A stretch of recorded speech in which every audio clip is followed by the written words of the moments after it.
1968, the hottest counterculture movie was Easy Rider. The film featured the song Born to Be One, which contained the lyric Heavy Metal Thunder. From that point on, thundering rock and roll was referred to as heavy metal. Now for all of you teenagers, the long-haired Steppenwolf rock and roller. So let's have a fine break. The conclusion. How does Goldie and the band feel about Dave? Does Dave make it to the next show? Let's find out. A minute of it. And the thing about sometimes getting in people's faces about feelings and loved ones. Tonight, our singer came across like he should have been in front of 30,000 people. And so did the band, apparently. The sound was just awesome. Glenn got to do a wild little solo there, and he made me play my guts off. And having the girls up there on stage with us, just awesome. I was really proud of the band. Yeah, the girls always help. Yeah. What was, when you do a show like this, and the energy was so amazing, you were so up there, it was so much, it was night and day from the show box. Well, it's the same energy that I used to have when there was 30,000 people in front of me.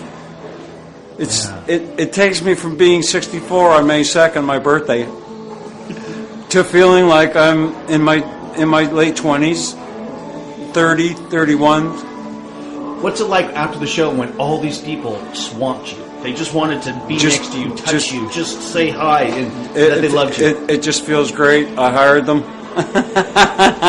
No, it's when people come up and do that, it just makes my night, my day. It allows me to go home, relax, and wake up in the morning and feel like a human being, like I'd really accomplished something. And if it hadn't been for my buddy here, this wouldn't have never happened. So how did you feel about tonight? I like the vocalist better now. Yeah, you did a great job. Yeah, I mean, and what was it like for you, Glenn? I mean, I've never seen you so mellow, smiling. Glenn smiled the whole time. We had a good sound man. It's the first time I didn't have thoughts of killing a sound man.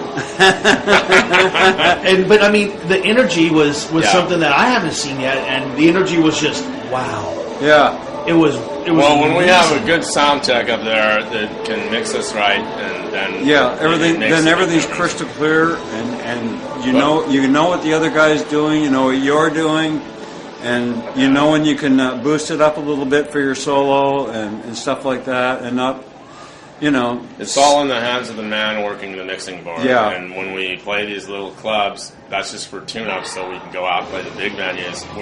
You get what you have.